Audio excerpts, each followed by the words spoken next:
What's going on, everybody? You got Tone here, the coach of your Miami Marlins, and I am back bringing you guys the IBL Season 4 Week 8 team builder and battle, where the Miami Marlins are going into their first week back in the IBL, taking on Caleb, aka Low True 13, and his Kansas City Nidokings. So if you guys missed the last video regarding my return to the IBL, I encourage you to check that out. I pretty much go in depth in what the team I took over and the changes I made to the team for week 9 onward. But for this week 8 battle, we will be using the team that we inherited from the original coach, Little Bigness, the coach of the Seattle Scissors. So we will be taking over with his roster of 11 Mons, which you do see in the top right screen, the first 2 columns. So we have access to Z Mew, Munium Z is allowed, Mega Aerodactyl, Mamoswine, Komao, which is Z eligible, Salazzle, Umbreon, Jellicent, Tauros, Bruxish, Granbull, and Lurantis and our opponent Caleb has access to the Mega Altaria, Skarmory, Suicune, Jolteon, which is one of his Z-Mons, Nidoking, which is other Z-Mon user, Dodrio, Skuntank, Serena, and Dusknoir. So just looking at it from a matchup standpoint, I feel as though I have a pretty good matchup going into this, just for a couple of reasons. For starters, I do have a bunch of stuff on my team that can overwhelm him offensively. Starters being like Mega Aerodactyl can put in a lot of pressure on his team for sure. My Mew can absolutely go in on his team depending on what he decides not to bring. Like my Mew would pretty much force him to bring something like Skuntank, which I am expecting to come in this game, despite the fact that I have a Mamoswine and Aerodactyl. Skuntank is pretty much the only thing preventing my Mew from spamming Psychic in this matchup. The same thing goes for stuff like Komao, can also be a huge threat to his team. Like Dragonance Komao actually puts in a good portion of work heading to this battle. There was some other stuff I wanted to bring, like Tauros and whatnot, but I decided against it just because of the fact that, like I said in the previous video, I'm not bringing most of these Mons back, and the matchup, the team I currently built, I felt very comfortable with the team as a whole, and I didn't want to change it up that much. So with that all being said, let's just hop right into the team builder and see what we are bringing against Caleb for week number 8. So we're going to start the game off with one of my win cons, which is going to be our Mew with the Munium Z, Nasty Plow, Rock Polish, Psychic, and Thunderbolt. So this pretty much is an entire team neutrally. Like I said earlier, the fact that if he doesn't bring Skuntank, my Mew just spams Psychic against the entire team. His only other resist being that Skarmory, which I have Thunderbolt for, and pretty much everything else is hit super hard by Psychic, and of course Munium Z to try to nuke something if I have to. With a Nasty Plow and a Rock Polish up, Mew can absolutely just win the game right then and there for me. Nothing really much else to say about that. This just puts in a lot of pressure against his team, and hopefully it will come into fruition in the battle itself. So we're running max special attack. Enough speed is on here just to outspeed like a non-Scarf Nidoking, which is the fastest mon I feel like outspeeding, or the fastest mon I can outspeed with my investment. And the rest is put into HP to give it a little bit more bulk so it can try to set up better against stuff like Suicune and the like. So yeah, that is the Mew set that we have here. Now we're moving on to the second win con that we have, which is going to be the Komao with the Lumberry, Dragonance, Drain Punch, Ice Punch, and Thunder Punch. I originally had Flamethrower on here, but at the very last minute I changed it myself from Flamethrower to Thunder Punch. Flamethrower was mainly just here to hit like a Fizz Def Skarmory a lot harder. But I was like, you know what, forget it. I get Thunder Punch, put Thunder Punch on there. It also gives me a way to hit the Suicune super effectively. And with Soundproof, I could set up on Roar variants of Coon. Like Suicune, if he brings Suicune, he's forced to bring like Scald and Shadow Ball because he needs something for my Jellicent. And I don't know if he'll actually bring like Ice Beam or anything, but it's possible. But if he's not Ice Beam's Coon, I can set up on Suicune, just go for some Dragonances until he tries to burn me, And then I have my Lumberry to heal, come on with O's burn, and that's pretty much long and short of it. Running max attack, max speed, so I can at least speed tie with Nidoking, and the rest just put in the defense because I had to put it somewhere. So this is my primary two win cons, being the Mew and the Kommo-o. Next up, we have the Mega Aerodactyl here with Wing Attack, Earthquake, Ice Fang, Fire Blast.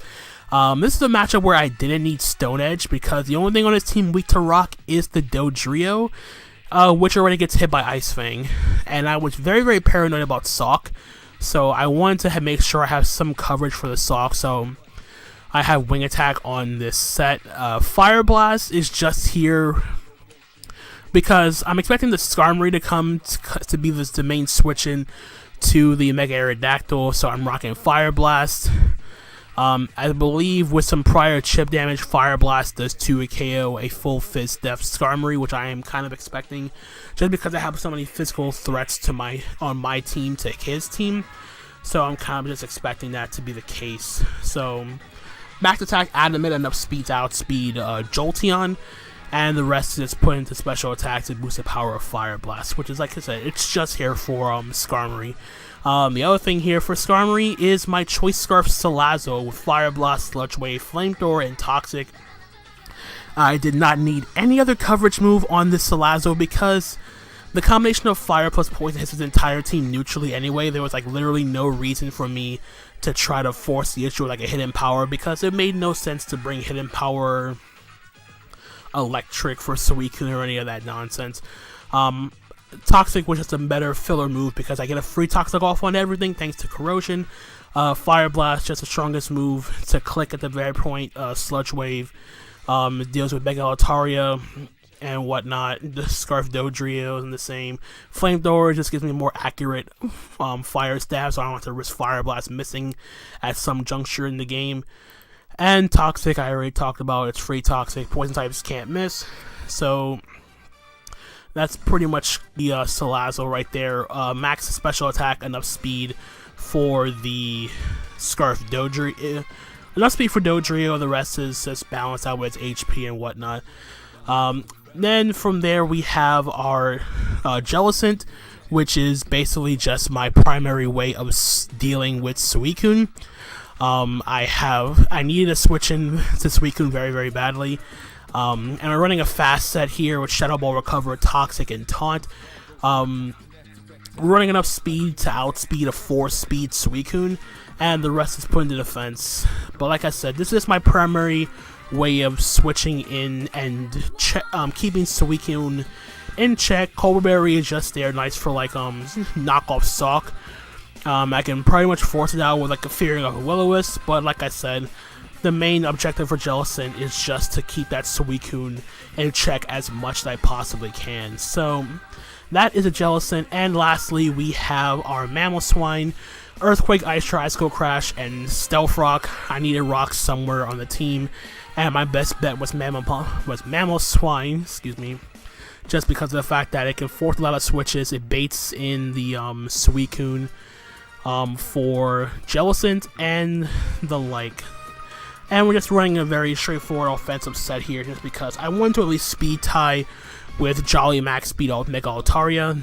Didn't want to risk losing the speed tie and get knocked out by like a Return or Hyper Voice or something like that. So yeah, that's pretty much going to be the team builder for our Week 8 games. So let's just switch right over to the battle and see how we do. And here we are with the battle for week number 8 in the IBL. And as you see, my opponent Caleb has decided to bring the Suicune, the Dusknoir, the Sawk, the Nidoking, the Jolteon, and the Mega Altaria. And the first thing I noticed when I saw this team, I was like, man, he really didn't bring Skuntank in this game. So it's now in a situation where my Mew can just spam Psychic against his team whenever it comes in, which is great. And he didn't bring Skarmory either, which shocked me even more. So now I definitely get to click Psychic against its entire team for free, which I am not going to complain about one bit. If I'm going to be perfectly honest with you here. So, in terms of the potential leads, I led off with Mamoswine here because I figured he would try to lead off with either Jolteon or Nidoking. Jolteon more so because of the fact that I have no electric. I have electric resist, and I figured he wouldn't want to get a free Volt Switch. Another thing I forgot to mention is I'm expecting this Jolteon to be Quick Feet Flame Orb because my team has no electric type Pokemon. It has a Pokemon that gets electric coverage, but other than that, I figured Quick Feet Flame Orb Jolteon made the most sense in this match because of the fact that after the Quick Feet activates, he has something that outspeeds Mega Aerodactyl, so I figured that would be the case. So with that being said, I'm just gonna play the game and see how we fare in our return to the IBL here. So we're going to be challenged by Pokemon Trainer Olivia, Caleb. So he's going to end up leading off with Suicune, and I'm like, ah, crap. The one Pokemon I didn't want you to lead off with, which is the Suicune. So now I'm immediately forced to switch out now of my Mamoswine. I do not want to make any hard predictions here or anything, so I'm just going to go directly into my Jellicent here because that's what Jellicent is designed to do, deal with this Suicune, as he just goes for the safe Scald here, which is understandable. So now I'm going to go and fire off a Taunt here just to make sure he doesn't try to get any substitutes or Calm Minds or whatnot, and he ends up trying to go for Calm Mind in front of my Jellicent, which is nice. So now I'm going to fire off a Toxic on this thing, but unfortunately I missed the Toxic as he goes for the Shadow Ball on my Jellicent, which is fine. So the fact that I see Scald, Shadow Ball, and Calm Mind, he can't be Rest Talk. So now he's going to switch out here, and I'm going to go for another Toxic here. So he's going to go directly out into his Mega Altaria here, as I'm going to get the Toxic off on that, which is nice. I can put that thing on a timer. It could definitely be a problem if not kept in proper check. So what I'm going to do now is I'm going to make the aggressive play, as he's going to go for the Mega Evolution here, as I'm going to make the aggressive switch into my Mamoswine here, just to try to keep up the offensive pressure as much as I can, because I don't want to be on the back foot with a Jellicent in against a Mega Altaria. So basically what I'm trying to do is trying to force this thing out. So he's going to Mega Evolve here, go for the Dragon Dance. So now that I see that he's a physical variant, that means that he's not special, which means Soundproof Como is not going to do anything, and the Soundproof Como won't be happening this time around. So now I'm going to force him out because of my Mamoswine here. I'm just going to make the safe switch back into his Suicune here. So I'm just going to fire up an Ice Shard here just to keep up that that pressure like I mentioned. So as you're going to see, the Ice Shard's going to do absolutely nothing. And now he knows I'm Life Orb, which does suck. And we see Leftovers, so we know that his fourth move is not Rest, because he wouldn't be Rest with no Sleep Talk and Leftovers. So I'm going to go back into my Jellicent here. Not trying to do anything fancy. He's going to go for the Calm Mind here, expecting me to switch out, so good play on his part. So now he's at +1, so I'm thinking, okay, I need to get up a Toxic on this Suicune ASAP, and I'm hoping that I don't miss another Toxic, because if I miss another Toxic, I'm going to be in a pretty bad position. But luckily for me, Jellicent does come through and pick up the Toxic on the Suicune. So now this thing is on a timer, as he's going to go for the Shadow Ball this turn, expecting me to taunt to prevent from setting up any more. So we leave the Shadow Ball here, but unfortunately we get the Spadef drop, which sucks because what I was going to do was I was going to recover here. I was going to recover and preserve my Jellicent, but I decided to taunt here just to prevent it from setting up any more with the Suicune, but he just decides to go for the second Shadow Ball and take out my Jellicent. But for the most part, Jellicent did do its job in this game, pretty much putting Suicune on a timer and taunting it so it can't set up anymore. So now, because of that +1, I'm going to make the play, and I'm going to go directly out into my Mew, and I got to put some pressure back on his team, because this Suicune is still scary even though it's at +1. So I'm going to Nasty Plot right here, because I know I can take any hit from a Suicune, even at +1. I'm just going to go fire up another Shadow Ball here. That's a good chunk, and there's a little bit over half to my Mew. But now I'm in a position where after the poison damage, this Suicune is definitely within range of a +2 Genesis Supernova from my Mew. So I'm going to fire off that Z Psychic with my Mew. And as you're going to see, I did the calcs afterwards. And if he was like a with a +1 special defense and my Mew being at +2, the roll was 75 to 89%. And I do apologize if this is like copyright issues or whatnot. I do apologize, but I'm not really in a position to like skip this cutscene. So we're gonna fire off the Genesis Supernova on the Suicune. Will we take it out? And the answer is yes, we do take out the Suicune. So major threat gone, Psychic Terrain is in effect, and he's going to make the play and go out into his Dusknoir here. And I'm thinking, okay, that's fine by me. I get damage off from this Dusknoir because now my Kommo can put in some work. But then he went for a Shadow Sneak, forgetting that Psychic Terrain was in effect. He told me afterwards that he got the terrains mixed up between Psychic Terrain and Misty Terrain. So this basically means I get a free. Not only do I get a +2 Psychic off on this Dusknoir, I get another free Psychic because he doesn't have anything to switch into it. So now Dusknoir is gonna drop. So nice. So 2 kills from Mew. We're looking good. In comes the Jolteon now. And I'm thinking, okay, this outspeeds me, so I'm gonna make the switch out.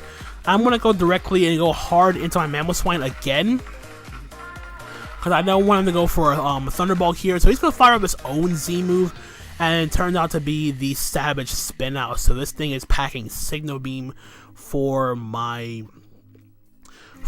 Mew. So the fact that he was Buginium Z Jolteon means he can't be Quick Feet Flame Orbs. So this pretty much means that afterwards my Scarf Salazzle or Mega Aerodactyl can come in and revenge kill Jolteon. So now I'm gonna do him a solid.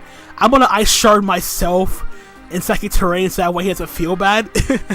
Well, I really didn't have any other play. The other play I could have made was I could have went hard Kommo that turn on the next Signal Beam, but what I'm gonna do here is I'm gonna go to Kommo now because I didn't want Kommo to take unnecessary damage just yet, because I need to be at full HP to guarantee I can live even a crit HP dice from this Jolteon, which I do. And I'm gonna go for the Dragon Dance to get to +1.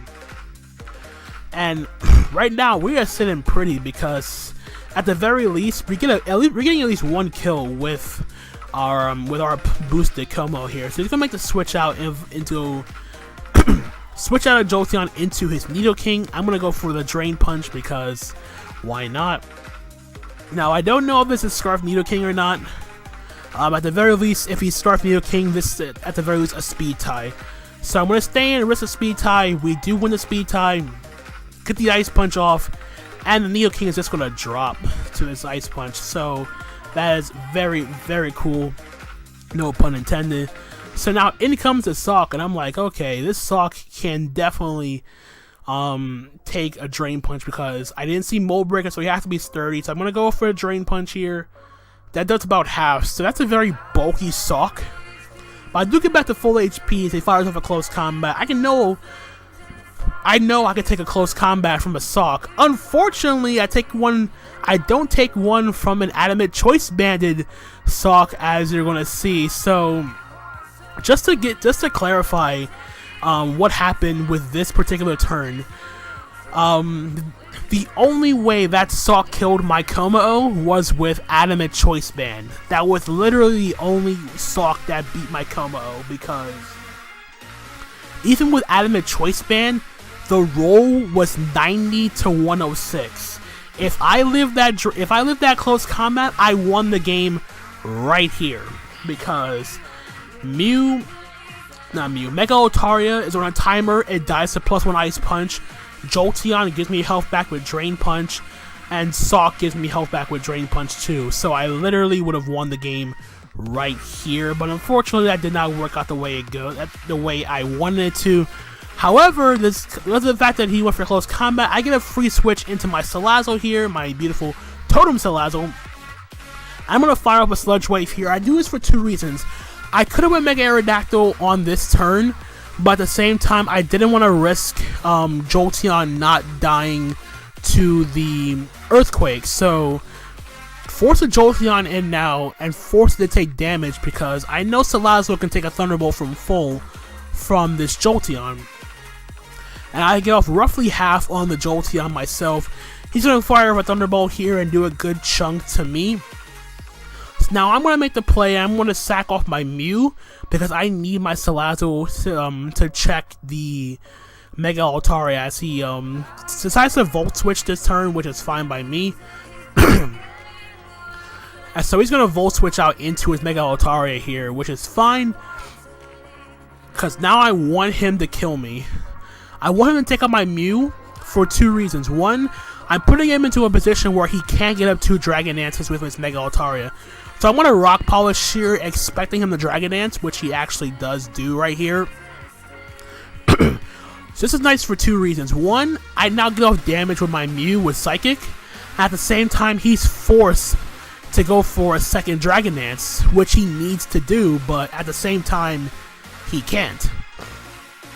So I'm going to fire up a Psychic here, get some chip damage off, get a Spadef drop, which doesn't matter, as he goes for the return and take out my Mew, which is what I wanted in this game, because what this means now is that my Scarf Salazzle gets to come in, I click Sludge Wave, and for the most part, I win the game right here, because even if my Salazzle is going to come in and take out the Mega Altaria with the Sludge Wave, even if Salazzle misses out on taking out the Jolteon, my Aerodactyl outspeeds it and it just clicks Earthquake. So it's either going to be a 1-0 or a 2-0 win, depending on the roll I get with this Sludge Wave. No need to risk Mega Aerodactyl here, so I'm just going to click Sludge Wave again, and we are going to get the roll and pick up the 2-0 win in our favor. So GG to Caleb and the Kansas City Nidokings. We pick up a very, very solid 2-0 win in our debut, in our return, not debut, in our return to the IBL. So that was a very, very, very well played game. No real hacks to talk about for the most part, which I do like. Of course, it does suck that the roll on the Como did happen, but at least in the grand scheme of things, it didn't really matter too much, which I am happy about. But yeah, unfortunately, Mega Aerodactyl never got to see the field in this game. Hopefully next week will be a little bit different, but Salazzle was clearly the MVP in this game, picking up 3 kills for the team.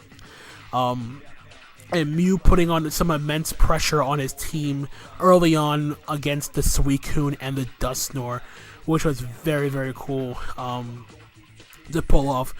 Same thing with Como too. In the only game I get to use Como before I dropped it, it actually would have picked up a sweep, but unfortunately things don't go your way.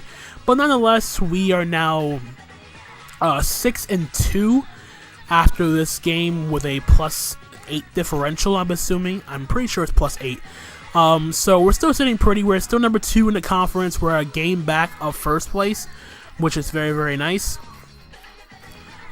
So yeah, that's going to be it from me, guys. I hope you guys did enjoy this battle. If you did, leave a like, subscribe, check out my opponent. Lotru is a very cool guy, a very solid content creator in his own right, and all that stuff to go along with it. So you probably want to see some mass bulk recording from me, not just this battle, but Sunday will be my week 9 battle against Eric, aka Heavy Metal Pokemon, and the Colorado Mamoswine, and then Monday will be PPO week 7 against the Don Fanatics. So yeah, those are some very, very interesting games to look forward to, and I'm sure you're as excited as I am to look forward to them. So again, that's going to be it from me, guys. I hope you guys did enjoy, and until the next time, this is Tone, signing off for now. Peace out.